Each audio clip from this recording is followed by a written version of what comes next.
Noticentro 1, CMI. Buenas noches, bienvenidos a las noticias. Los siguientes son los 3 hechos más importantes de hoy en Colombia. La economía colombiana creció 0,7% en el primer trimestre del año, una desaceleración al comparar esta cifra con el crecimiento del mismo periodo de 2023, que fue de 2,7%. Aunque sectores como la agricultura se recuperaron, la industria manufacturera sigue en terreno negativo. 6 de las 12 actividades económicas cayeron. Vamos a hablar más de esta noticia en nuestra emisión nacional a las 9 de la noche. El invierno ocasionó nuevas emergencias en el país. En Cali, las fuertes lluvias provocaron inundaciones en varios sectores de la ciudad. En Antioquia se registraron emergencias en varios municipios. En el Meta se registró un daño en la bocatoma del acueducto. Ampliación de esta noticia en nuestra emisión nacional a las 9 de la noche. Choque entre el presidente Gustavo Petro y consejeros de juventud. El encuentro terminó en duros reclamos. Luego de su discurso, el jefe de Estado se iba a retirar del evento que reunía a más de 500 consejeros de juventud del país cuando fue increpado por los asistentes. El mandatario tuvo que regresar a la silla y responder una a una las peticiones de los jóvenes. La vicepresidenta Francia Márquez, en medio de la discusión, pidió a los jóvenes que moderaran el tono y se comprometió con un plan para atender las peticiones en educación, salud y participación de la juventud. Hablaremos más de esta noticia en nuestra emisión nacional a las 9 de la noche. Las siguientes son las noticias más importantes del mundo hoy. Primer ministro de Eslovaquia, Robert Fico, resulta herido de gravedad tras recibir varios disparos en un presunto intento de asesinato. El presidente de Estados Unidos, Joe Biden, y el exmandatario Donald Trump aceptan realizar 2 debates presidenciales para las elecciones de noviembre. Estados Unidos registra la primera caída de su inflación durante el mes de abril. Estados Unidos anuncia un nuevo paquete de ayuda para Ucrania por $2.000 millones.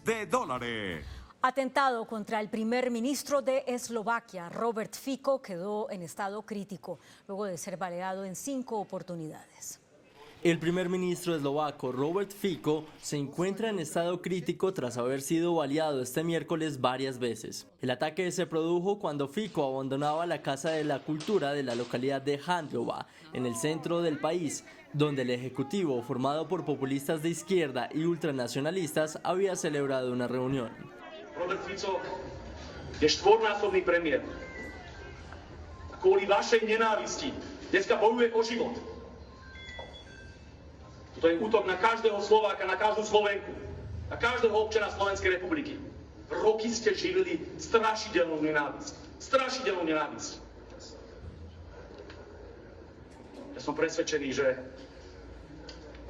tú vinu, ktorú progresívci nesú, tú vinu, ktorú nesú všetky liberálne médiá, nikdy nezmývajú. El primer ministro cayó al suelo y su equipo de seguridad lo trasladó a un vehículo para llevarlo a un hospital local, donde luego tuvo que ser trasladado en helicóptero a la localidad de Banska Bystrica, a unos 65 kilómetros de la ciudad donde fue el atentado. El autor de los disparos ya fue detenido por las fuerzas de la seguridad eslovaca. Los candidatos a la presidencia de los Estados Unidos, el demócrata Joe Biden y el republicano Donald Trump, aceptaron enfrentarse en debate el 27 de junio y el 10 de septiembre.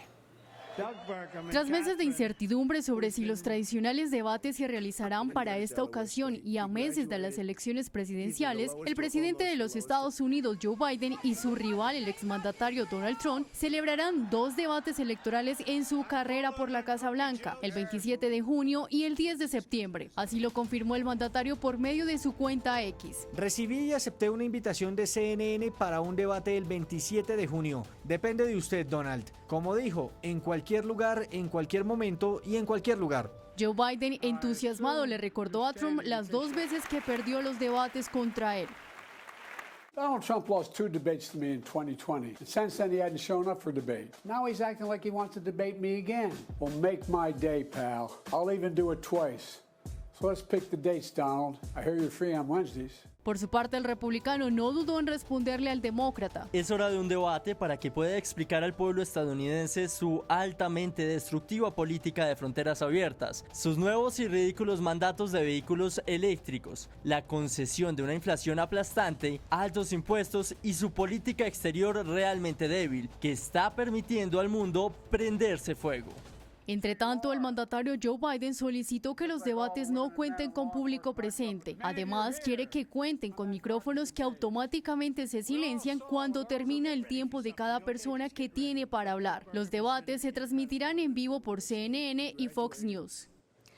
La inflación interanual en Estados Unidos presentó la primera caída en 3 meses. Fue del 3,4% en abril.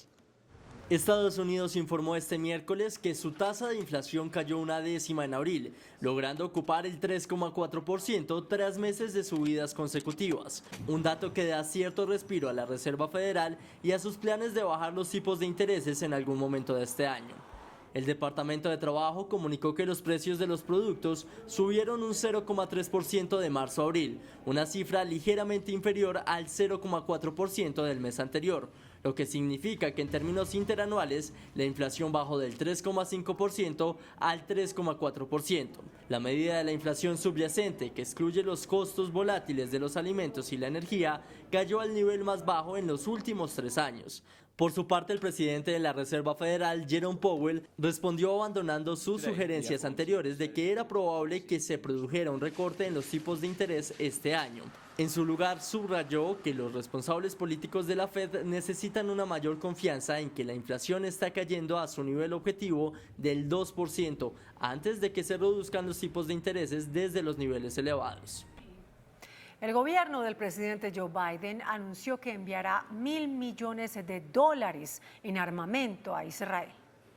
Luego de que el presidente de los Estados Unidos, Joe Biden, aplazara el envío de 3.500 municiones a Israel con el fin de evitar que fueran utilizadas en la ofensiva de Rafah, que según reconoció el mandatario se han utilizado en la muerte de civiles en Gaza, la administración del demócrata anunció que enviará a Israel unos $1.000 millones en armamento y municiones, según comunicaron funcionarios del gobierno a los comités pertinentes del Congreso. El paquete de ayuda consistirá en $700 millones en municiones para tanques, 500 millones en vehículos tácticos y $60 millones en proyectiles de mortero, según dijeron funcionarios en condición de anonimato. La ofensiva de Israel sobre la franja de Gaza ha causado en las últimas 24 horas al menos 60 muertes y 80 heridos, según cifras del Ministerio de Sanidad del enclave palestino. Las víctimas de la última jornada elevan la cifra total de muertos hasta los 35.233 y el de los heridos hasta los 79.141 desde el inicio de la guerra el pasado 7 de octubre. Además de las muertes, se suma la escasez de suministros de alimentos y médicos para atender a los miles de civiles que sufren el asedio en Gaza. Estados Unidos anunció otros $2.000 millones en financiación militar a Ucrania. El secretario de Estado de Estados Unidos, Antony Blinken, anunció este miércoles en Kiev una partida adicional de $2.000 millones para ayudar a Ucrania a adquirir armamento de Estados Unidos y de otros países e incrementar la capacidad de producción de su propia industria militar. We will provide an additional $2 billion in foreign military financing for Ukraine. And we put this together in a first-of-its-kind defense enterprise fund. And it has 3 components. Estos nuevos fondos se suman a los cerca de $61.000 millones en ayuda militar a Ucrania aprobados por Washington el mes pasado. Asimismo, esto sucede al tiempo que el presidente de Rusia, Vladimir Putin, aterriza en Pekín para realizar una visita de Estado de 2 días a China en muestra de unidad entre los aliados autoritarios. El gobierno de los Estados Unidos anunció sanciones al gobierno de Nicaragua y a la injerencia rusa en ese país. Por medio de su cuenta de X, el portavoz del Departamento de Estado, Matthew Miller, anunció que se restringieron 250 visas a miembros del gobierno de Nicaragua y a sus cómplices de abusos contra los derechos humanos. Además, se sancionó un centro de entrenamiento ruso en Nicaragua por ser un actor clave en la represión orquestada por el presidente presidente Daniel Ortega. Miller emitió una alerta para recordar a la industria del transporte, en particular a las compañías aéreas, las medidas clave que deben tomar para evitar la complicidad en la explotación de los migrantes. La Asamblea Nacional de Venezuela acordó solicitar al Consejo Nacional Electoral que rechace la participación de la Unión Europea como observador independiente en las elecciones presidenciales previstas para el 28 de julio. Según el presidente de la Asamblea Nacional, el bloque europeo es grosero, ilegal e ilegítimo. Estos señalamientos los hace luego de que la Unión Europea acordara levantar sanciones contra 3 funcionarios del Consejo Nacional Electoral, pero uno de ellos rechazó esa decisión, la calificó de inmoral con el argumento de que estas deben ser retiradas no solo para esos 3 funcionarios, sino para todo el país. La medida supone la suspensión temporal de las restricciones de viaje sobre esas personas. El presidente de Brasil, Luis Inácio Lula da Silva, destituyó al presidente de Petrobras, Jean Paul Prats. El mandatario brasileño tomó la decisión de sacar al dirigente de la petrolera estatal luego de diferencias provocadas por el reparto de los dividendos extraordinarios de 2023 y el hundimiento bursátil de la compañía. La prensa local dice que su reemplazo sería Magda Chambriayet, quien fue directora de la Agencia Nacional del Petróleo en el gobierno de Dilma Rousseff. Por primera vez en 5 años disminuyeron las muertes por sobredosis de drogas en Estados Unidos. Esto según datos de los Centros para el Control de Enfermedades. Unas 107.500 personas murieron por sobredosis en 2023. Esto es 3.500 personas menos que en el año 2022.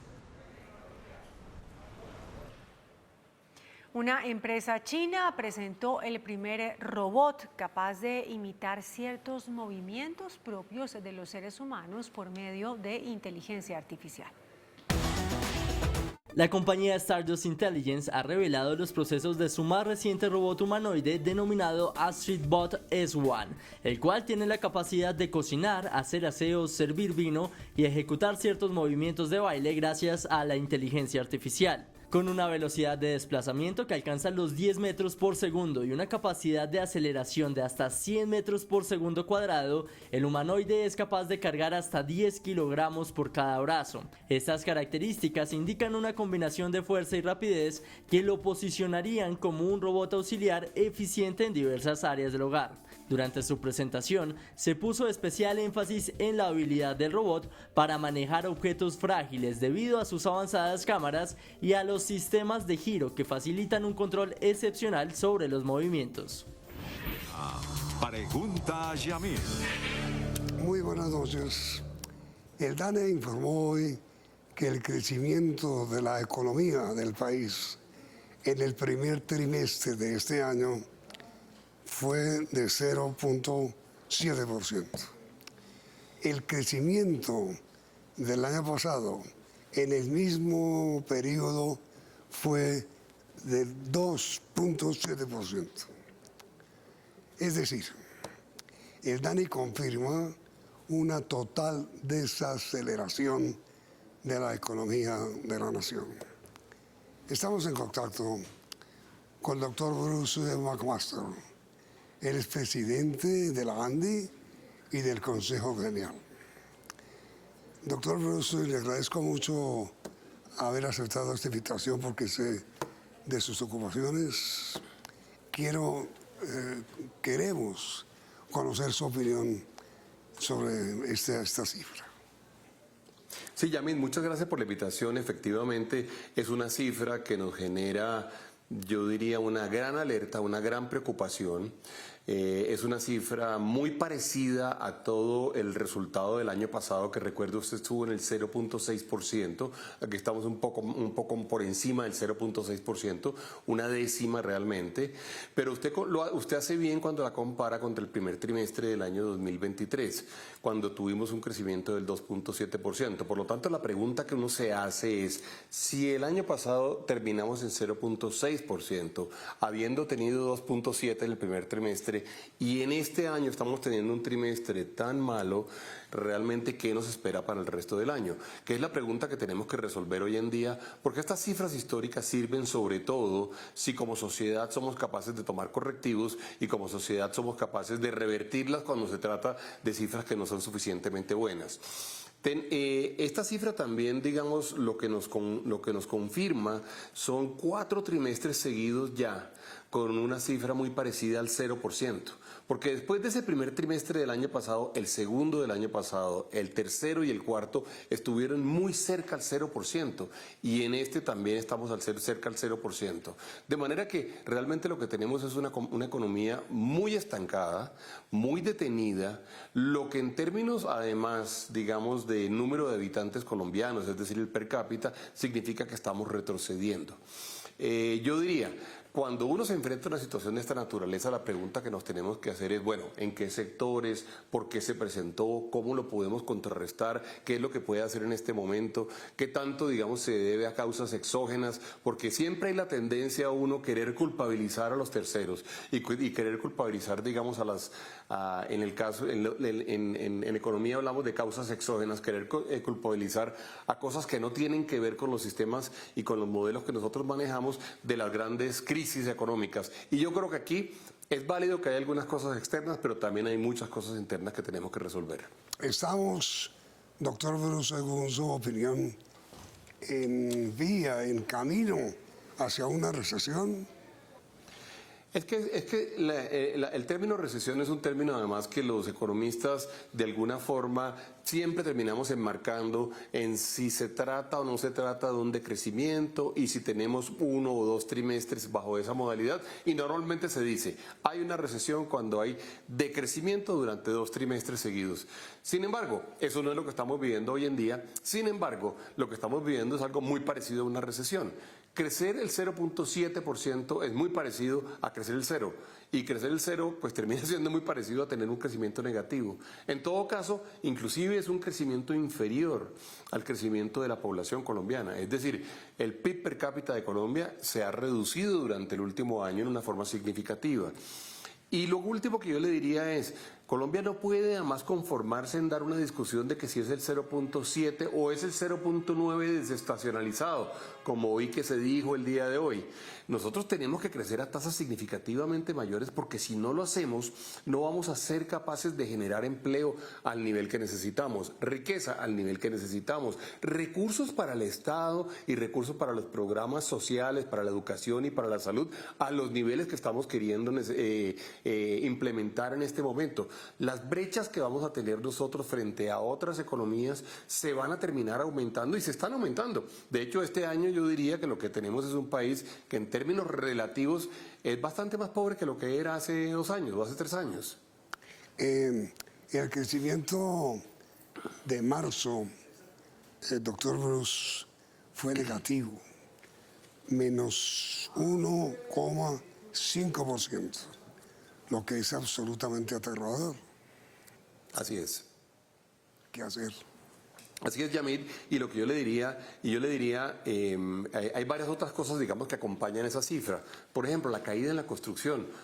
Lo venimos advirtiendo. Yo creo que hice una entrevista con usted en el diario El Tiempo hace unos 6 meses, en donde decíamos la construcción está teniendo problemas muy graves y no se están tomando los correctivos para poder revertirlos. Hablamos, recuerde usted, Yamid, en ese momento, de la posibilidad o de la necesidad que había de ajustar todo el programa de subsidios, especialmente el programa que se llama Mi Casa Ya, para lograr que efectivamente, más allá de la decisión política del Estado de poner los dineros, se lograran colocar los dineros, porque teníamos y avisorábamos, digamos, que había problemas en la adjudicación de los recursos y en la adjudicación de los subsidios. También recuerde usted, Yamid, que dijimos, tenemos un problema grande con la tasa de interés y vale la pena que activemos en este momento los programas de subsidio a tasa de interés, que entre otras cosas fue una propuesta que presentamos al gobierno hace ya más de 2 meses y esperábamos y esperamos todavía que se pueda implementar, porque además tiene un costo bajísimo para que logremos recuperar la economía. Yo creo que hemos pasado, digamos, en términos económicos, la época de las discusiones ideológicas. No vale la pena que nos enfrasquemos ni siquiera en ellas. Tenemos que aceptar que tenemos un reto inmenso de una economía que tiene un inmenso potencial, pero que no estamos siendo capaces de ponerlo a funcionar, y tenemos que preguntarnos con crudeza, con tranquilidad y con serenidad también, diría yo, cuáles son las razones para que tengamos, por ejemplo, una caída tan grande en la inversión. Yo inclusive le diría a Yamid que recuerde usted cuando hicimos entrevistas alrededor de la reforma tributaria y dijimos, se va a caer la inversión porque la reforma está diseñada para que en Colombia no haga sentido hacer más inversión.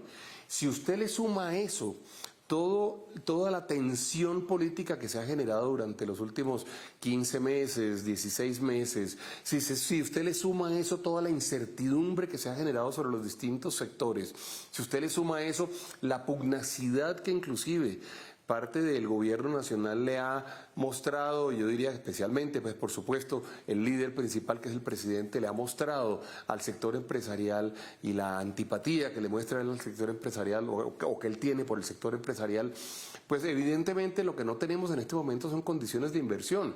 Tenemos una caída gigantesca en términos de la inversión. El año pasado terminó siendo superior al 9%.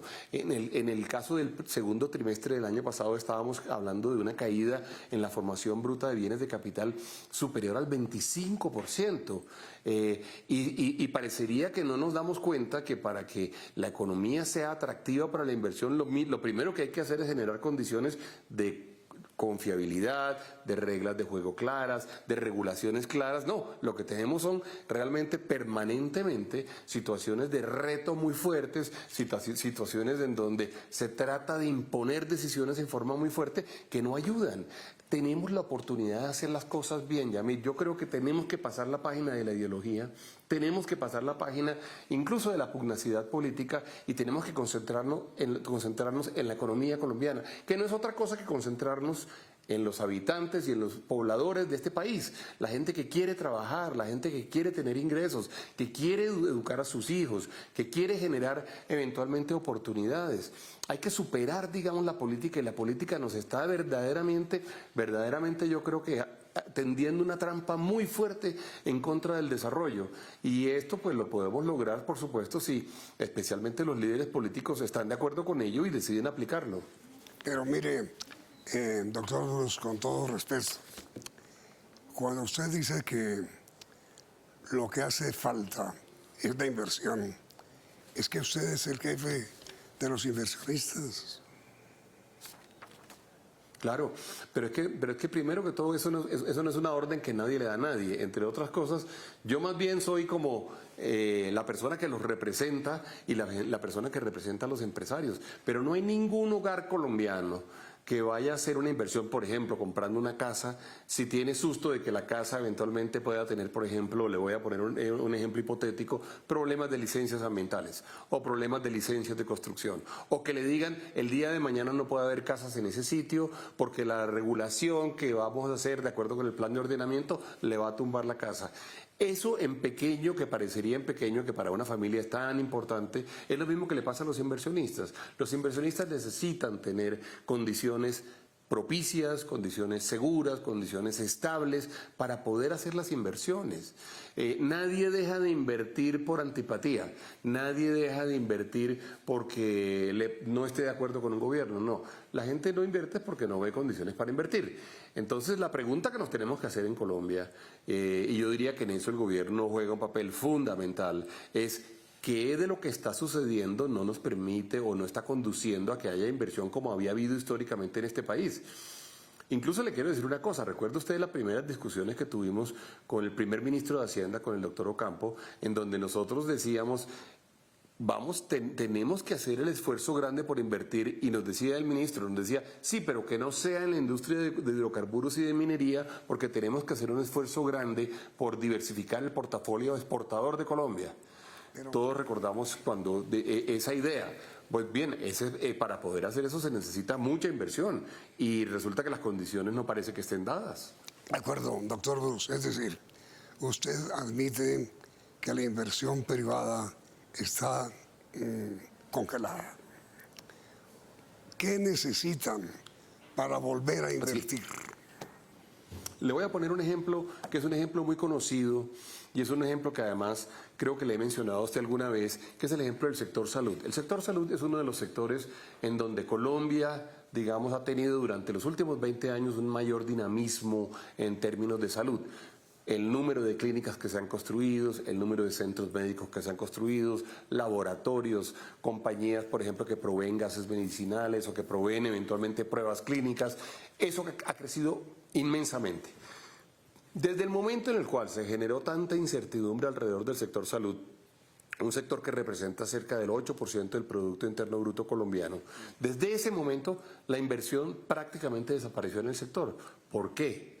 Porque se han generado tantas condiciones de incertidumbre y se han generado tantas dudas acerca de la sostenibilidad del sistema y se han generado tantas dudas acerca de cómo se va a comportar el Estado, por ejemplo, en términos regulatorios, o el Estado en términos de intervenciones, o el Estado en términos de flujo de recursos y de giro de recursos, por ejemplo, que provengan de ladres. Son tantas las dudas que hay que no le hace sentido a nadie en este momento entrar en el sector salud Colombia. Entonces, si una industria o si una empresa está eventualmente concentrada en el sector salud, seguramente está pensando en otro país y no está pensando en Colombia. Lo cual no deja de ser una inmensa paradoja, porque si uno de los objetivos primordiales, por ejemplo, alrededor del sector salud, era aumentar la cobertura, aumentar la calidad, aumentar la tecnología, hacer medicina preventiva, hacer medicina, por ejemplo, domiciliaria, si uno quiere hacer eso, uno necesita hacer una gran cantidad de inversión.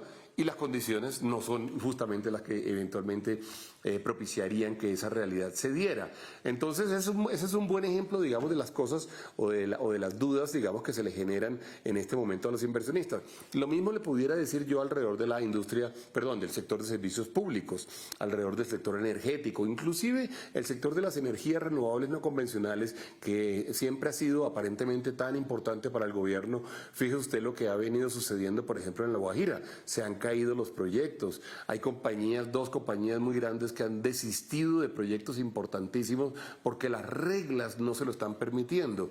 Realmente son muchas, pero muchos los casos en los cuales no estamos siendo conscientes de que para poder atraer la inversión nosotros necesitamos crear las condiciones propicias para que se dé. Y sin inversión, Yamit, no vamos a ser capaces de generar empleo, no vamos a ser capaces de aumentar el Producto Interno Bruto, no vamos a ser capaces de reducir la informalidad, no vamos a ser capaces ni siquiera de cobrar impuestos. Fíjese usted cómo el recaudo tributario ha caído durante los últimos meses también. Tenemos un problema que es un problema grande, que tenemos que tratar, yo diría, con madurez, con sabiduría, que tiene que superar con creces la ideología, lo repito, tiene que superar la política, digamos, entendida como el ejercicio electoral de yo querer ser el que mejor le caiga eventualmente al pueblo o a un número grande de población, o a una parte importante de la población, y concentrarnos en lo que le conviene a Colombia. Ahora mire, doctor, la peor caída es en la industria manufacturera, que no tuvo un crecimiento adecuado, sino un decrecimiento. Es decir, la manufacturas cayó en menos 5.9, absolutamente aterrador. Y eso es suyo. Así es, Yamit, Así es, y es donde estamos viviendo la crisis, y por eso es que estamos nosotros levantando las alertas tan grandes. Una de las razones principales, Yamir, recuérdelo, y esto es también parte de las conversaciones que hemos tenido, es la caída en la construcción. El sector de construcción, Yamir, es un sector que tiene una gran cantidad de características virtuosas si funciona bien. ¿A qué me refiero? Si le va bien a la construcción en Colombia, lo primero que pasa es que se generan muchísimos empleos. Normalmente son empleos de alta calidad, empleos inclusive todos formales, y además termina generando, digamos, el producto que se produce como resultado de la construcción es un producto que socialmente es muy valioso, nada más ni nada menos que darle casa a las personas o ofrecerle casa a las personas. Pero además de todo, ese sector trae consigo, digamos, una gran cantidad de beneficios adicionales. El sector de la construcción jalona 32 sectores de la industria. Y le estoy hablando de qué sectores: del sector cemento, del sector acero, del sector, por ejemplo, de ventanería, del sector de los muebles para baños, del sector de carpintería, del sector de pisos, del sector de materiales eléctricos, del sector de luminarias, 32 sectores. Entonces no le llame a usted la atención y no le sorprenda que el sector manufacturero sea uno de los sectores que tiene mayores efectos. Es uno de los sectores que depende muy fuertemente de lo que suceda en la construcción. Por eso nosotros hemos estado, además, entre otras razones, tan atentos a lo que sucede a ese sector en particular. Luego hay otros males. Dígame. Esto, doctor Bruce, la inversión en maquinaria cayó 6.5%, lo cual considera un mal presagio para la creación de empleo. La inversión en maquinaria, que también es asunto pues, de usted, presidente, cayó 6.5 para ser precisos. Claro, y esa inversión, en general la inversión tiene una característica, Yamil, es que cuando usted invierte, por supuesto, usted mueve la economía. Y eso es importante. Pero lo más importante de la inversión no es que usted mueve la economía hoy, sino que cuando usted invierte, usted está creando las bases para que usted tenga luego un aparato productivo más eficaz, más competitivo, con mayores capacidades en términos de volúmenes y de unidades, con capacidad de generar empleo, con capacidad de generar inclusive mayores exportaciones y de diversificar esa cadena exportadora y ese portafolio exportador del cual estamos hablando. Por el contrario, cuando usted no tiene inversión, usted realmente está teniendo un problema hoy porque la actividad económica pues no se genera, pero también le está dando eventualmente o está generando un efecto que usted va a terminar pagando en el futuro, porque no vamos a tener el crecimiento industrial que deberíamos tener o no vamos a tener las mejoras en competitividad o las mejoras en productividad. Y en el caso, por ejemplo, de alguna maquinaria en el agro, por ejemplo, cuando usted tiene inversión para el agro, usted está siendo significativamente más competitivo y usted puede eventualmente exportar o reemplazar importaciones de cosas que estamos hoy en día comprando. Si usted lo hace en una fábrica, usted está generando eventualmente mayor capacidad productiva. Inclusive, por cada hora trabajada de un trabajador, usted va a tener la capacidad de producir más. O cuando usted lo hace en tecnología grande, usted está avanzando en términos del país. De manera que ese indicador sobre el cual usted realmente, digamos, pone el dedo en la llaga ahora, es uno de los indicadores más preocupantes. Un país no se puede dar el lujo de tener caídas tan permanentes en inversión. Por eso cuando le hablaba del dato, por ejemplo, de más de 25% en la formación bruta de bienes de capital en el primer semestre del año 2023, le estaba hablando de un dato que era un dato preocupante. Eso lo vamos a terminar pagando en adelante. Y nuevamente, Yamil, uno puede también hacer una discusión, digamos, menos profunda y quizá también menos enfática, y uno puede decir, no, es que la caída no fue del 0.7, sino fue del 0.9, porque si usted le quita los fines de semana y desestacionaliza, resulta que el crecimiento fue de 0.9%. Bueno, ese es un dato muy malo. Ese es un dato muy malo porque es que Colombia tiene que crecer a tasas parecidas al 4 o al 5 o al 6% para lograr verdaderamente reducir las brechas. Tenemos que incorporar dentro de nuestro ADN la idea de que Colombia tiene que desarrollarse, Colombia tiene que crecer en términos económicos. Y para esto nos toca superar probablemente una tara o un mito que existe dentro de ciertas personas en el gobierno de que el sector privado es de alguna forma enemigo de la economía, que es todo lo contrario. El sector privado es el mayor aliado que tiene la economía. El sector privado es el mayor aliado, el sector empresarial, el mayor aliado que tiene la producción de riqueza, la construcción de un Estado más grande, la generación de recursos para que la educación sea más efectiva o la salud la podamos pagar ahora que no sabemos ni siquiera cómo vamos a pagar estas cosas que están pasando en el sistema de salud. Eso lo tenemos que superar. Si no lo superamos y no nos convencemos todos los colombianos, todos, de que lo mejor que le puede pasar al país es que haya más actividad económica, vamos a tener realmente problemas muy serios en el futuro y vamos a seguir patinando en ese mundo de los países de ingreso medio, ingreso bajo, que al final los terminan condenando a realmente ser unos países en vías de desarrollo siempre. Y yo le diría que ese es uno de los grandes retos de nuestra sociedad. Tenemos que creérnosla y tenemos que buscar, por ejemplo, en el caso del turismo, que es uno de esos casos que estamos queriendo impulsar, fíjese usted las cifras que tenemos en alojamiento y en alimentación se nos cayeron las cifras. Cometimos el inmenso error de hacer una reforma tributaria que lo único que hizo fue desincentivar nada más ni nada menos que el turismo y los restaurantes. Y fíjese usted el tipo de resultados que terminamos viendo hoy en día. Y esto lo advertimos en estas cámaras, lo advertimos en el Congreso de la República, en los medios de comunicación escritos. Y sin embargo, pues nuevamente, la ideología no nos permitió tomar una decisión correcta. Mire, doctor Bruce, entiéndame que esta pregunta no es contra usted, sino contra el gremio al cual usted representa. ¿En qué paró todo el proceso de reactivación en que ustedes estaban comprometidos? Es que la reactivación, para que se dé, y no se preocupe por la pregunta porque tampoco es contra el gremio. La reactivación es un proceso que se da y se materializa y solamente se puede llevar a cabo si suceden por lo menos 2 o 3 cosas. Primero, una economía que está en condiciones de aceptar que haya reactivación. Primero. Segundo, una voluntad, por supuesto, del sector empresarial de querer invertir en Colombia. Y tercero, un gobierno que esté convencido de que eso es lo que le conviene al país y que haga todo lo posible para que la reactivación se dé. Si esas 3 cosas no funcionan simultáneamente, Yamil, si alguna de ellas falta, que el gobierno no funciona, o que la economía está mal, o que no hay la voluntad de los empresarios, de los representantes del sector productivo, si alguna de las 3 falta, no va a haber reactivación. Por eso nosotros hemos permanentemente hecho propuestas al Gobierno Nacional, al Congreso, para que nos acompañen en el ejercicio de reactivación.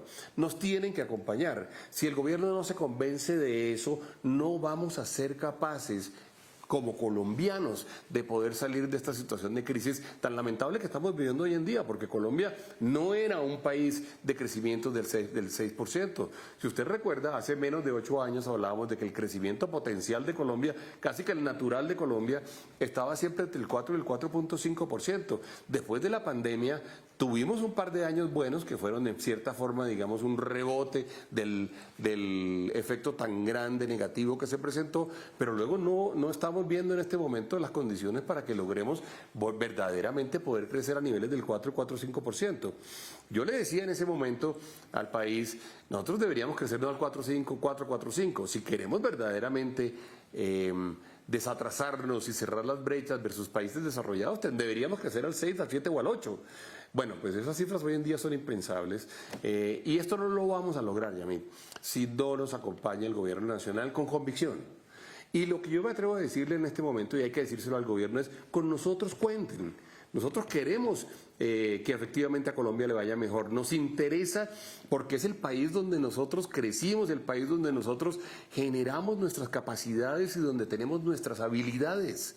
Eso lo quiere hacer el sector empresarial, lo quiere hacer el agro, lo quiere hacer el sector minero y petrolero, a pesar de que al gobierno no le guste, pero eso lo queremos hacer, lo quiere hacer el sector industrial, lo quiere hacer el comercio. Esa es la razón de ser de los sectores económicos, de manera que si a nosotros nos proponen cosas en ese sentido, nos hacen propuestas, van a contar con nosotros, pero tienen que hacer un ejercicio ellos de introspección y de convencerse de que eso es lo que ellos quieren para Colombia. No puede ser solamente uno que otro discurso y no puede ser también algunos funcionarios y unos funcionarios sí y otros no. Aquí, por ejemplo, yo creo, y se lo digo, yo tengo conversaciones permanentes con el ministro de Industria y Comercio y yo creo que él está convencido de eso. Ahora él necesita, digamos, que el Estado lo acompañe, él necesita que la estabilidad jurídica lo acompañe, él necesita que la estabilidad macroeconómica lo acompañe. Si no, todas las intenciones que él tenga no se van a cumplir. Doctor Bruce McMaster, presidente de la ANDI y del gremio económico, muchas gracias por aceptar esa invitación. Usted ha sido muy amable. No, y a mí todo lo contrario. Gracias a usted por invitarme. Muy amable, doctor Bruce. Y a ustedes, televidentes, amables también, por continuar en nuestra sintonía y los invitamos a seguir aquí en CMI. CMI presentó Pregunta a Yamil. Jóvenes se enfrentan al presidente Petro. El mandatario se retira y los asistentes lo obligan a regresar.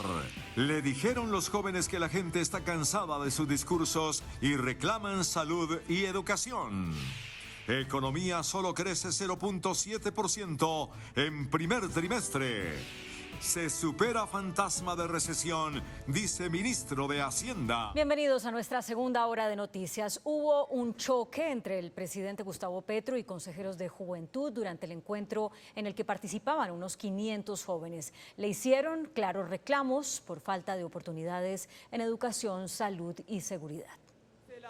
Lo que empezó como un tranquilo encuentro con jóvenes consejeros terminó en duros reclamos contra el presidente Gustavo Petro. El discurso del jefe de Estado y la pronta despedida. Gracias, muy amables. Gracias. Gracias, señor presidente. De esta manera damos por finalizado el presente acto. No hay respuesta. Desató una ola de indignación. No nos respondió. Estamos de verdad cansados de que llegue a los espacios, nos escuche, nos dé un discurso que nos parece súper significativo, pero que no nos dé soluciones. Uno a uno, los jóvenes se fueron tomando la palabra con airados reclamos sobre educación superior, las demoras en los pagos de Jóvenes en Paz y la inseguridad de los líderes juveniles. Nosotros nos hace falta el consejero de juventud local que se llama David Fernando Soler, reclutado por el Estado Mayor Central de las Disidencias de las FARC, que en este momento no sabemos si está vivo o no. Y denos respuestas, ¿quién para garantizar nuestra seguridad y nuestra vida? Nos hemos mantenido en un discurso populista y no podemos seguir en lo mismo, hombre. Esta última fue la intervención que incomodó al presidente. Cuando tú hablas de populismo, yo creo que te equivocas. Podríamos discutirlo después, pero creo que lo que dije no es populismo. Pensar que porque estamos defendiendo a jóvenes de las barriadas populares que salieron a expresarse por su exclusión, eso no es populismo. Solamente fue dar un clamor que como jóvenes líderes de Colombia sentimos que no nos sentimos representados con el gobierno nacional y creo que de eso se trata la política y la democracia. La vicepresidenta medió en la discusión, intentó calmar los ánimos. Y si vino el presidente, la vicepresidenta y los ministros es porque estamos manifestando nuestra disposición de construir con ustedes, pero no es gritando y no es irrespetando al presidente. El evento, que congregó a más de 500 jóvenes, terminó con aplausos de unos y caras largas de otros, y con la promesa de un nuevo encuentro con el jefe de Estado. La economía colombiana solo creció 0.7% en el primer trimestre del año, según el DANE. No es realmente un crecimiento que sea sorprendente, que sea un crecimiento realmente muy amplio, ¿no? La economía creció 0.7% en el primer trimestre de 2024. El año pasado, en la actualización realizada por el DANE, se reportó un crecimiento de 2.7% en el mismo periodo. Las actividades económicas que jalonaron ese crecimiento fueron administración pública 5.3%, agricultura, ganadería y casa 5.5%, suministro de electricidad, gas y vapor 4.5%, actividades artísticas 5.2% y construcción, luego de varios meses en negativo, creció 0.7%. Muy importante lo que sucedió en agricultura, banano, plátano, otras frutas, aguacate, tuvieron un comportamiento positivo durante este primer trimestre, y algo de ganadería también, leche, porcinos y huevos también estuvieron creciendo para este primer trimestre. Está jalonado sobre todo por las obras de infraestructura pública.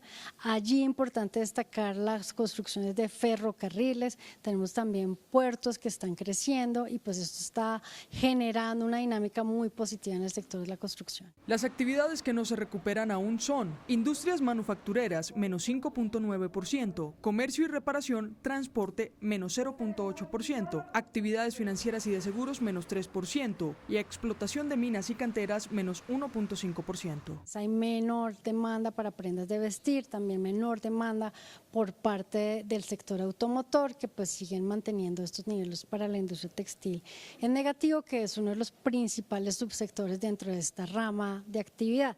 Tenemos también en negativo a comercio, tanto al por mayor como al por menor, transporte, almacenamiento. Solo en el mes de marzo de este año la economía cayó 1.5%. Pues los gremios económicos alertaron por el bajo crecimiento de la economía y criticaron las medidas del gobierno en materia económica. ¿La economía colombiana está estancada o en crisis?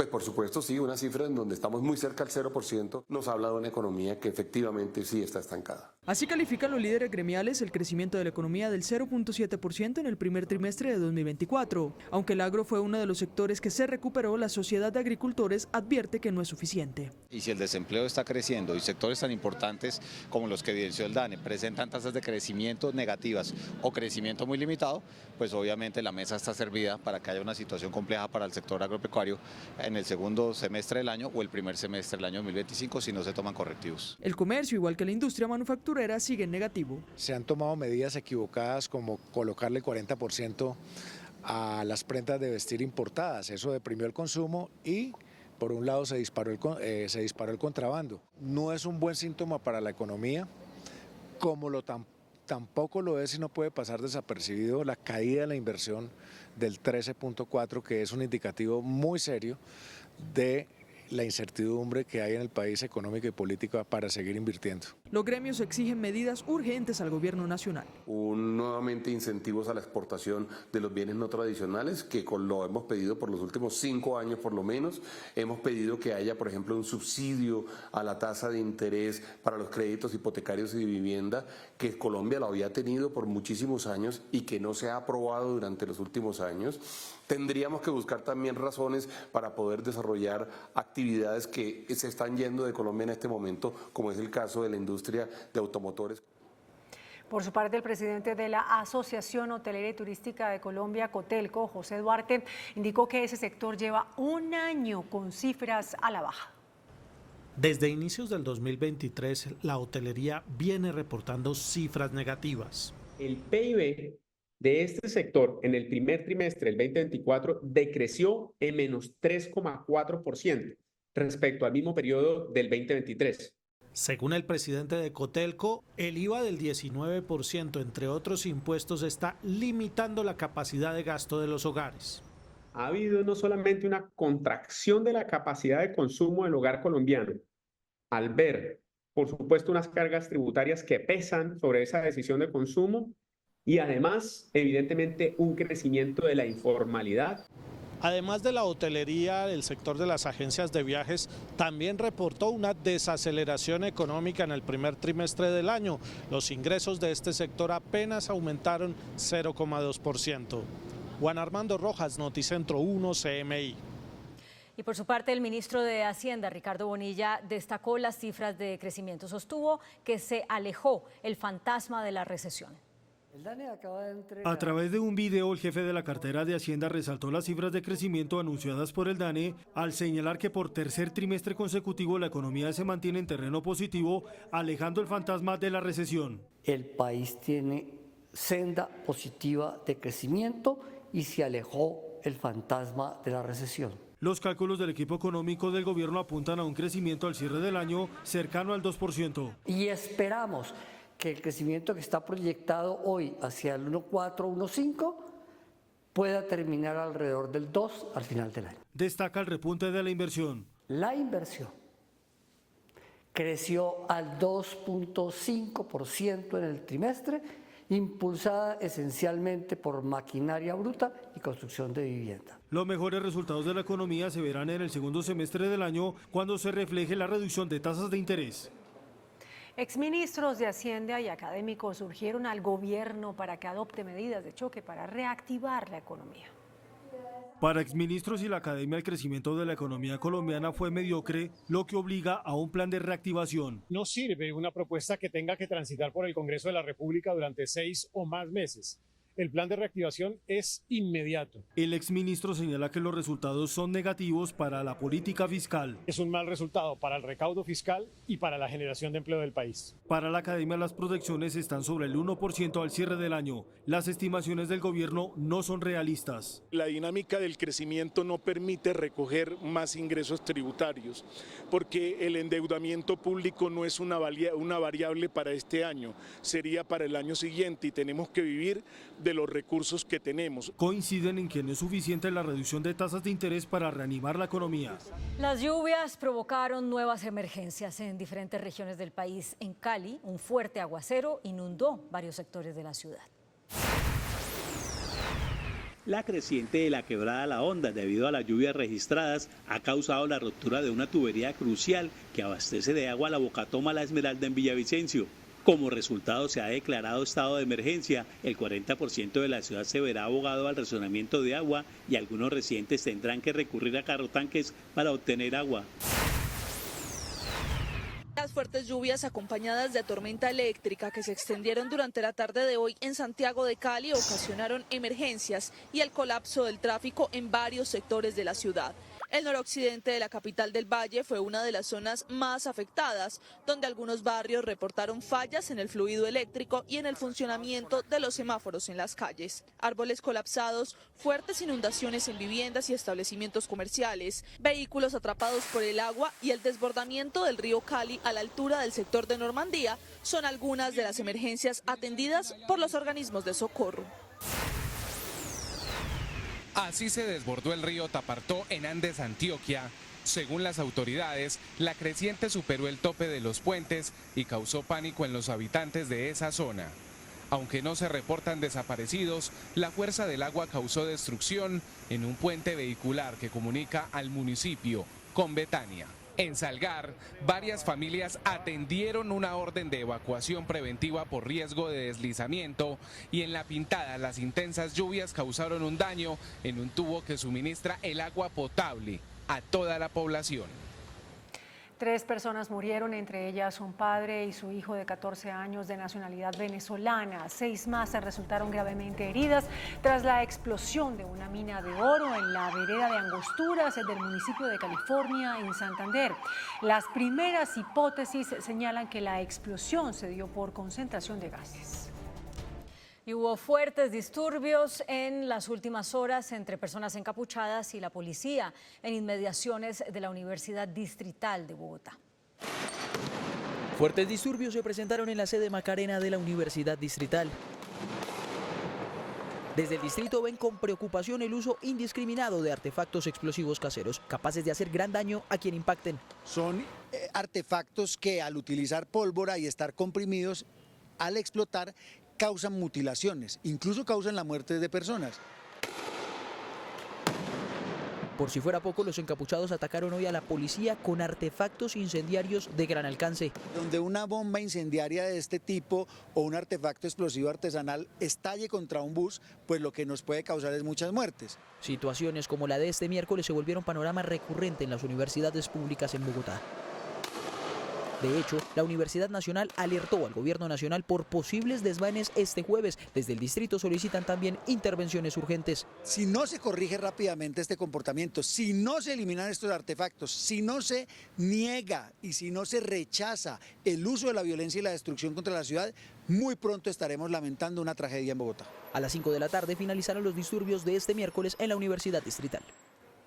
El gobierno busca transformar a la Policía Nacional. Se eliminarán varias dependencias según un proyecto de decreto que está para consultas.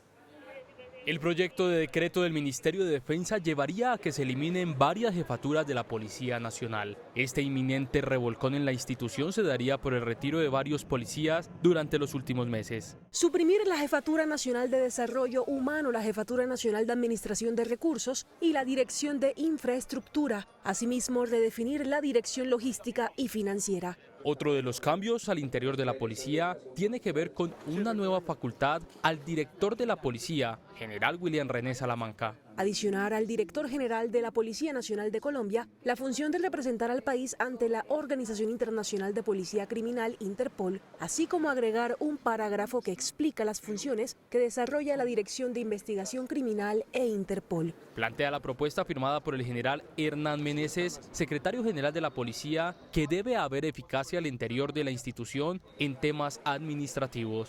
En el marco del principio de eficacia de la administración pública que plantea la reducción de entornos. El proyecto de decreto se encuentra publicado en las páginas del Ministerio de Defensa, abriendo el plazo para recibir las observaciones y recomendaciones. La misión de apoyo al proceso de paz en Colombia de la OEA respaldó el proyecto de paz total del gobierno y llamó al gobierno a retomar los diálogos con todos los grupos armados en Colombia. Al presentar su informe sobre el segundo semestre de 2023, La MAP-OEA, si bien reconoce los logros en las conversaciones de paz, pide al gobierno hablar con todos los grupos armados. Se exhorta, por tanto, a persistir en los esfuerzos por establecer y avanzar diálogos con todos los grupos armados y a través de ellos materializar acciones concretas que permitan cesar de manera definitiva la violencia, garantizar la protección, integralidad y bienestar de la población civil. Pide al Estado consolidar un sistema de justicia transicional.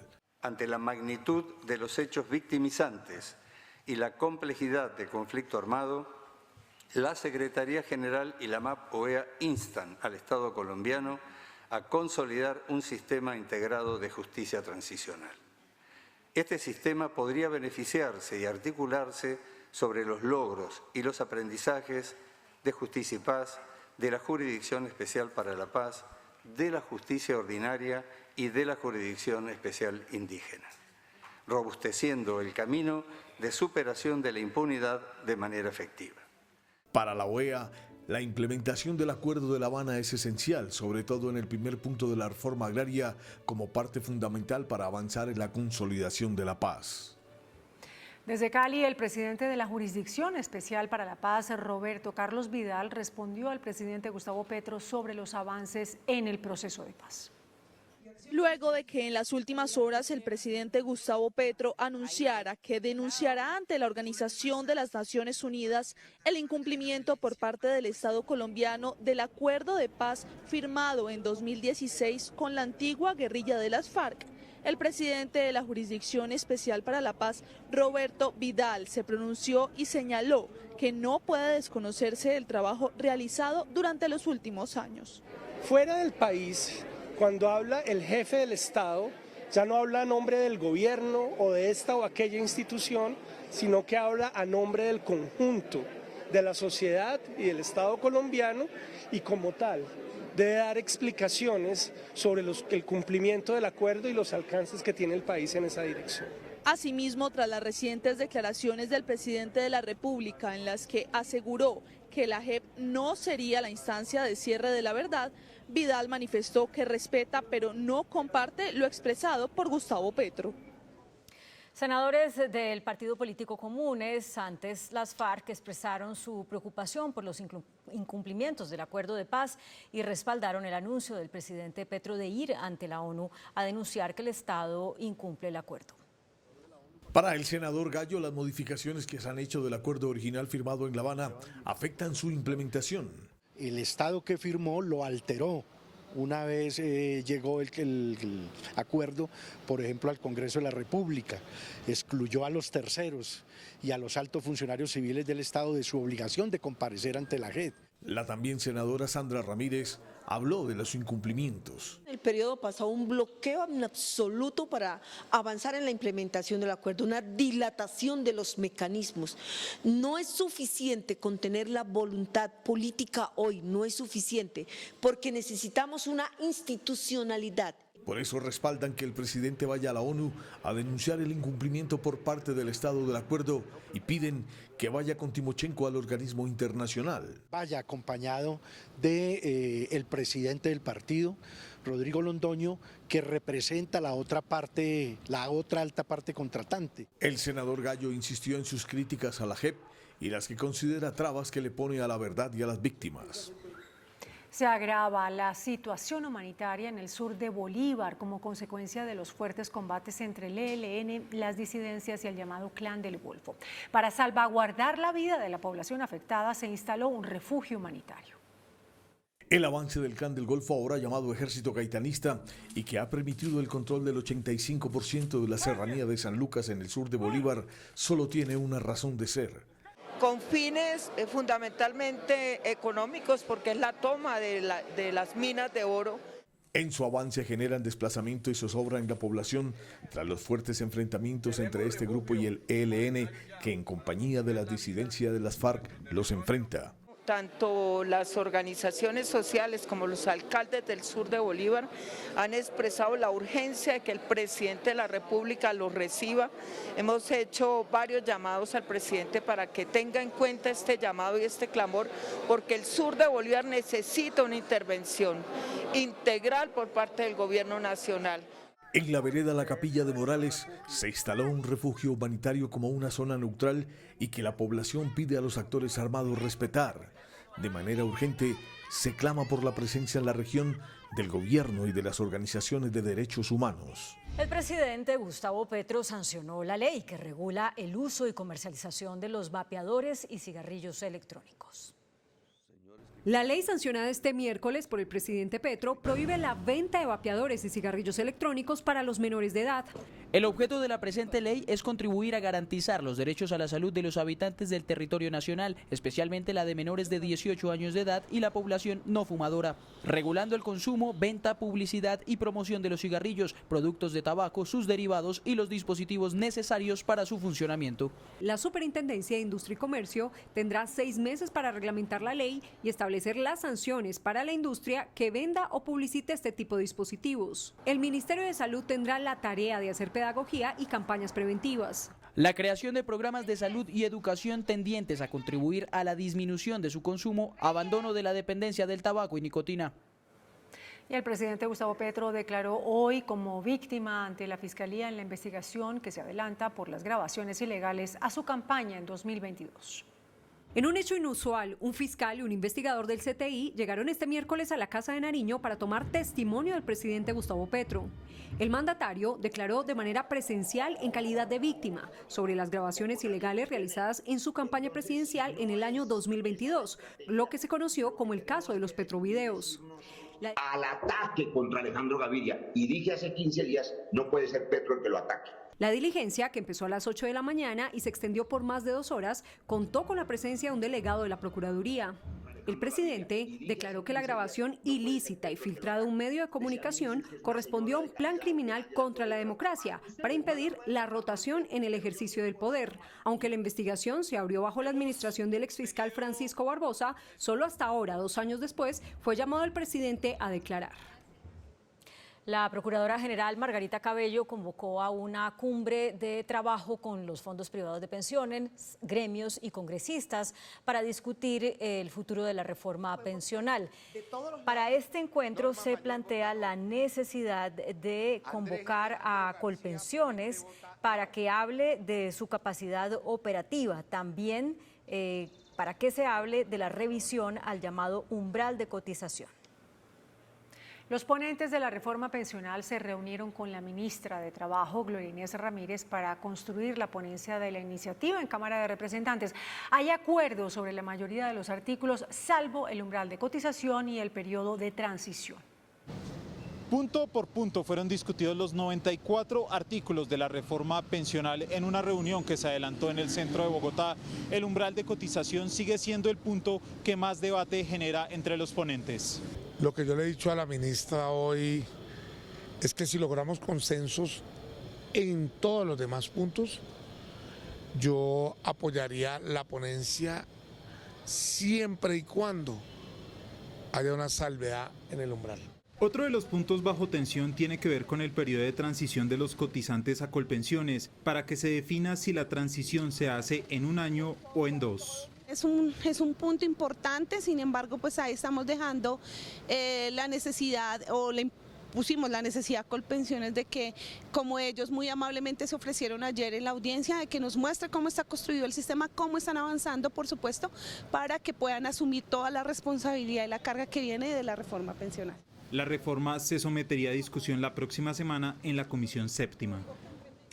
En diálogo con Noticentro 1 CMI, la Procuradora Delegada para Protección Social y Trabajo, Diana Ojeda, aseguró que la reforma pensional no cuenta con estudios técnicos ni fiscales y cuestionó la capacidad de Colpensiones para atender a los cotizantes. La Procuraduría alerta por la financiación e impacto fiscal de la reforma pensional que se discute en el Congreso. Debe tener una sostenibilidad financiera y debe tener unos cálculos actuariales precisos para que sea sostenible a mediano y largo plazo. El Ministerio Público asegura que Colpensiones no tiene la capacidad técnica ni tecnológica para asumir a todos los cotizantes previo al umbral.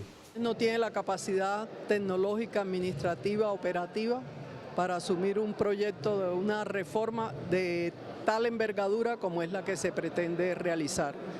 El segundo aspecto es que a partir del 1 de julio del 2025, ni de riesgo está Colpensiones preparada para asumir las obligaciones que le demanda esta reforma.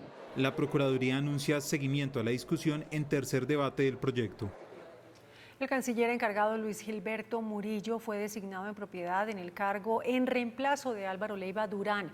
Murillo, quien desde hace 3 meses está al frente de las relaciones internacionales de Colombia, deberá dejar su cargo como embajador ante la Casa Blanca para regresar definitivamente a Bogotá. Su antecesor Álvaro Leiva fue sancionado por la Procuraduría por haber declarado desierta la licitación de pasaportes que se había ganado la firma Thomas Gregg & Sons. Y la exdirectora de la Agencia de Defensa Jurídica del Estado, Marta Lucía Zamora, declaró en el juicio disciplinario que cursa contra el ex canciller Álvaro Leiva. Zamora aseguró que no hubo corrupción en la licitación para los pasaportes. Zamora, quien salió del gobierno por diferencias con el ex canciller Leiva en el proceso de los pasaportes, es testigo en el juicio que adelanta la Procuraduría en su contra. Me dijo, aquí hay un tema muy grave de corrupción. Aquí hay un tema muy grave de corrupción. Fue cuando yo le dije, pero canciller, ¿cuál? ¿O es que usted a mí no me ha dicho la verdad? ¿Qué es lo que pasa acá? ¿Cuál tema de corrupción? Me dijo, hay documentos muy graves. ¿Sí? Aquí hay documentos muy graves, hay temas de corrupción muy graves, estaba muy ofuscado. Y yo le dije, pero es que a nosotros no nos han dicho nada, ni nada en este momento evidencia temas de corrupción, le dije. ¿Sí? Entonces me dijo, es que le voy a decir al presidente lo que usted está haciendo. Y yo le dije, dígaselo. Zamora denunció intimidaciones por parte del nuevo director de la Agencia de Defensa Jurídica del Estado y de la secretaria jurídica de la Casa de Nariño. Siento que ese oficio, esa posición que asumió la agencia después de mi retiro, es un claro hostigamiento. Como una medida improvisada que está dejando sin salud a los maestros, calificaron varios senadores la decisión del gobierno de implementar un nuevo modelo de atención. La ministra de Educación, Aurora Vergara, dijo que las fallas en el servicio obedecen a un saboteo de los anteriores operadores. El debate sobre la salud de los maestros fue convocado por la profesora y senadora del Pacto Histórico, Sandra Jaimes. Había una transición, pero no la prepararon. Los maestros fueron lanzados a una incertidumbre que hoy no saben ni qué hacer ni para dónde coger. Si esto está sucediendo con los 781.236, casi 800.000 maestros, ¿qué sucederá con los 53 millones de colombianos en un proceso que no nos resulte? Puede ser este el piloto. La salud del magisterio de Colombia no puede estar en manos de la improvisación. Hoy me informaron que no están contratadas, por ejemplo, en algunas zonas del país el servicio de ambulancias. No está contratado el servicio de medicamentos. La ministra respondió que los anteriores operadores podrían haber incurrido en saboteo porque no están de acuerdo con que se haya dado un nuevo contrato a la FEIDO Previsora. No voy a tolerar ni el saboteo ni la negligencia deliberada. El próximo lunes continuará este debate en la Comisión Sexta del Senado. Vamos a hacer una pausa en Noticentro 1 CMI. Al volver hablaremos de estas y otras noticias. Indígenas del Cauca bloquean la vía panamericana. Siguen en aumento muertes en siniestros viales. En 4 meses, más de 2.600 fallecidos. La vía panamericana se encuentra bloqueada por comunidades indígenas en el departamento del Cauca. En las últimas horas, comunidades de los cabildos indígenas Honduras de Morales y Cerro Tijeras de Suárez en el departamento del Cauca bloquearon la vía panamericana en el sector de El Túnel en Cajibío, sustentando que son más de 38 años de incumplimientos por parte del gobierno en temas de vías, educación, salud, agricultura, medio ambiente y seguridad en los territorios indígenas. No ha habido garantías de una ruta institucional que permita hoy atender esta situación en esta zona tan olvidada del departamento del Cauca. Es una zona de la cordillera occidental que pues quienes la conocen saben que pues históricamente ha sido olvidada y desafortunadamente las instituciones no han correspondido a fortalecer el diálogo que permita no tomar estas acciones, sino que sean otras las rutas institucionales. Por su parte, el alcalde de Morales, quien se dirigía a cumplir con su agenda en la ciudad de Popayán y se encontró con el bloqueo total de la vía, indicó que de acuerdo a la disponibilidad presupuestal, la alcaldía ha venido cumpliendo con sus obligaciones respecto a estas comunidades. Estoy haciendo lo poco con los municipios, con los recursos locales, pero sí hace falta la inversión regional y la inversión nacional que correspondiente a salud, educación, agua potable, saneamiento básico, vías de comunicación, y por eso estas comunidades pues hoy están aquí en este sitio. De esta manera se espera que el día de mañana llegue hasta el sector del túnel Cajibío una delegación del gobierno nacional para que tomen lugar en la mesa de diálogo. Pues la vía Quibdó-Medellín también permanece bloqueada. Las comunidades exigen el pago de 30.000 millones de pesos por parte de la gobernación. Ya se cumplieron las primeras 24 horas del cierre de la vía Quibdó-Medellín sobre el kilómetro 11 por parte de los indígenas de la organización Fedoregua en protesta por el no pago de los 30.000 millones de pesos que les adeuda la gobernación del Chocó por la operación de la educación indígena del año 2023. Son cientos de chocoanos que quedan atrapados en estos cierres. Algunos pasan más de 24 horas a la intemperie, sin comida y sin tener un lugar cómodo para descansar. Los enfermos pierden citas médicas, se daña la comida y escasea algunos elementos de la canasta familiar. La situación es delicada y la comunidad está molesta por los constantes bloqueos en las vías que dejan incomunicado al departamento del Chocó con el resto del país. La gobernación viene adelantando conversaciones con los indígenas y algunos ministerios para buscarle una salida a esta situación. Las muertes en accidentes de tránsito van en aumento. Ya se reportaron 2.666 muertes este año. Se trata del informe de siniestralidad en el país más reciente publicado por la Agencia Nacional de Seguridad Vial. Da cuenta de 2.666 muertes entre enero y abril de este año, 70 muertes más que en el mismo periodo del año pasado cuando murieron 2.596 personas. El acumulado del año sigue creciendo 2.7%. Todos los actores viales crecen, menos el usuario de bicicleta, que muestra una reducción muy interesante. El usuario de moto sigue siendo el actor vial que más muertos deja en la vía, 1.613 registros entre enero y abril. En segundo lugar está el peatón con 579. En tercer lugar, el usuario de vehículo con 215 muertos y en cuarto lugar, el usuario de bicicleta con 127. Por género, los hombres entre los 25 y los 30 años son los que más mueren en las vías del país. Si logramos controlar el exceso de velocidad y otros comportamientos riesgosos, empezamos a bajar sustancialmente esa cifra que desafortunadamente sigue creciendo. En el departamento de Boyacá se presentó el mayor aumento en la siniestralidad con un 73%. La Corte Suprema de Justicia abrió una indagación contra el presidente del Senado, Iván Name, esta por presunta corrupción electoral.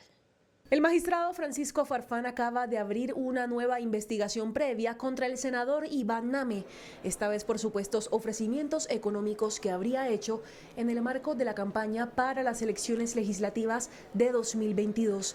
Según el expediente, Name, del partido Alianza Verde, habría ofrecido inversiones en cupos indicativos a cambio de votos y la supuesta oferta de corrupción electoral la habría realizado en los municipios de Río Quito y Río Iró en el departamento del Chocó. Farfán abrió otro proceso reciente contra Name relacionado con el presunto soborno por 3.000 millones de pesos que se le atribuye en el escándalo de los carrotanques. El representante a la Cámara, Hernán Cadavid, radicó una recusación contra dos magistradas del Consejo Nacional por su supuesta cercanía con el presidente Gustavo Petro. Se trata de Alba Lucía Velázquez y Fabiola Márquez, quienes tendrán que votar la ponencia que pide abrir un proceso a la campaña Petro Presidente por presunta violación de topes electorales. Fue inaugurada en Río Negro, Antioquia, la primera planta de vacunas que fabricará 100 millones de dosis al año. Este complejo de vacunas, el más grande del país, fue entregado hoy en su primera etapa. Se trata de Baxtera, una empresa del grupo Sura, que tendrá capacidad para fabricar, como decíamos, cientos de miles de dosis de vacunas cada año y le permitirá a Colombia responder a enfermedades e incluso a una potencial nueva pandemia. Un millonario cargamento de fentanilo fue incautado en el departamento de Caldas. La seccional de Tránsito y Transporte del departamento de Caldas realizó una importante incautación de fentanilo. Las 500 ampolletas eran enviadas mediante la modalidad de encomienda. Uniformados sorprendieron al conductor de un vehículo tipo camión perteneciente a una empresa de envíos en el kilómetro 10 de la vía Honda a Puerto Boyacá. Las 500 ampolletas fueron dejadas a disposición de autoridad judicial competente y estamos verificando a través de las investigaciones cuál es la procedencia de este medicamento y el destino. El fentanilo está catalogado como un medicamento 50 veces más potente que la heroína y 100 veces más que la morfina, representando un grave riesgo para la salud y la vida de quienes lo consumen de manera indebida.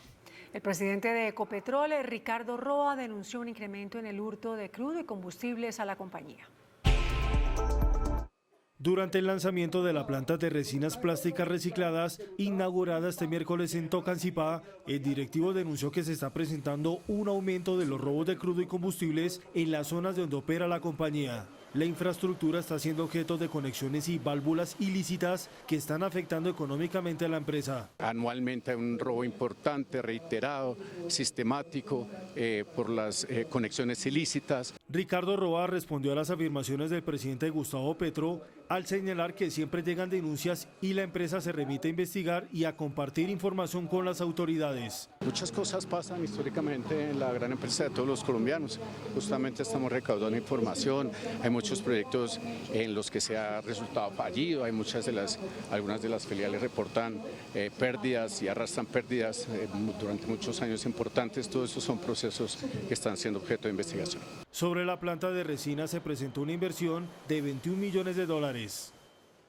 Tras 12 años de vigencia del Tratado de Libre Comercio con Estados Unidos, la Cámara de Comercio Colombo-Americana reportó un aumento de las exportaciones de productos no tradicionales a ese país.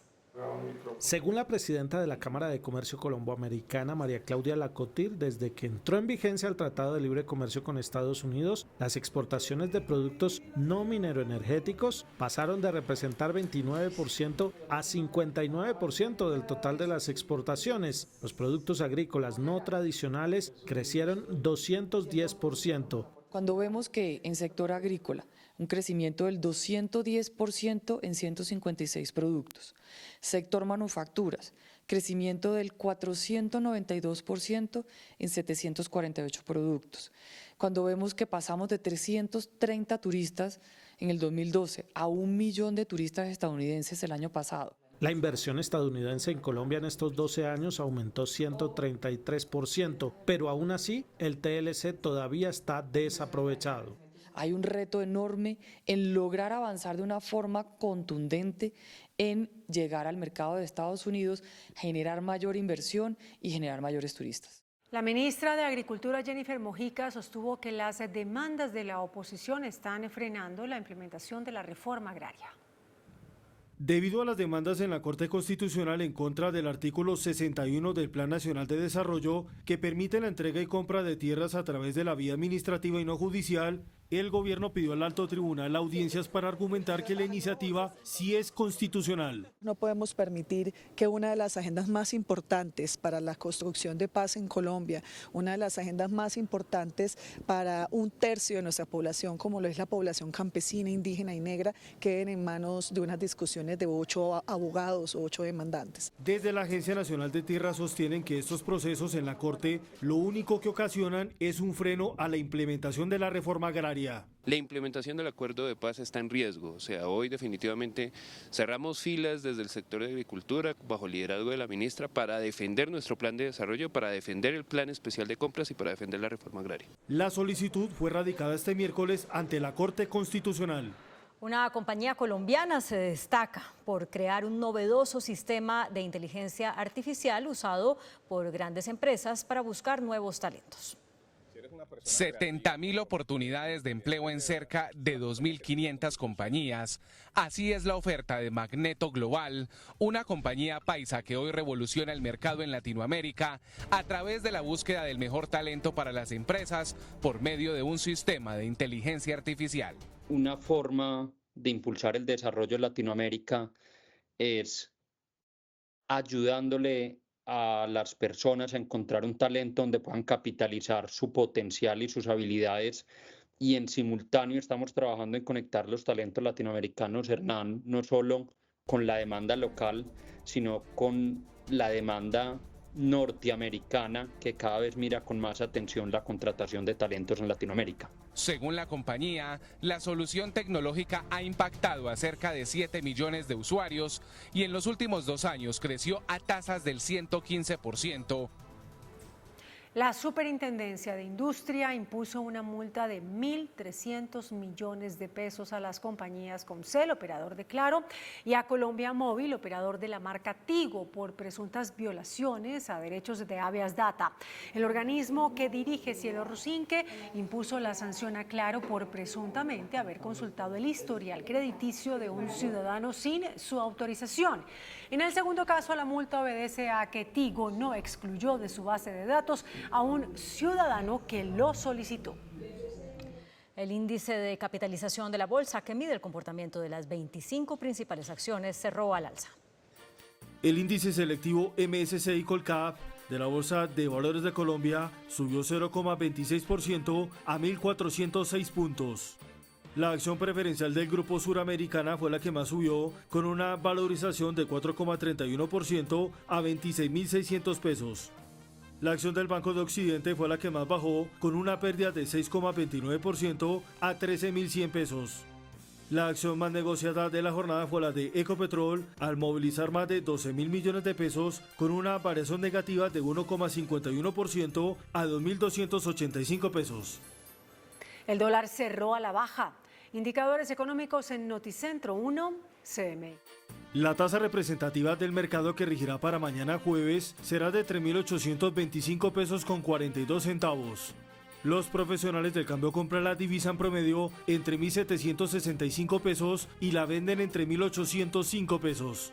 Un euro cuesta 4.165 pesos con 30 centavos. La libra de café en Nueva York se cotizó a $1 con 99 centavos. El azúcar se transó en 18,63 centavos de dólar la libra. El barril de petróleo WTI se cotizó en $78 con 87 centavos. La referencia Brent para Colombia se cotizó en $82 con 94 centavos.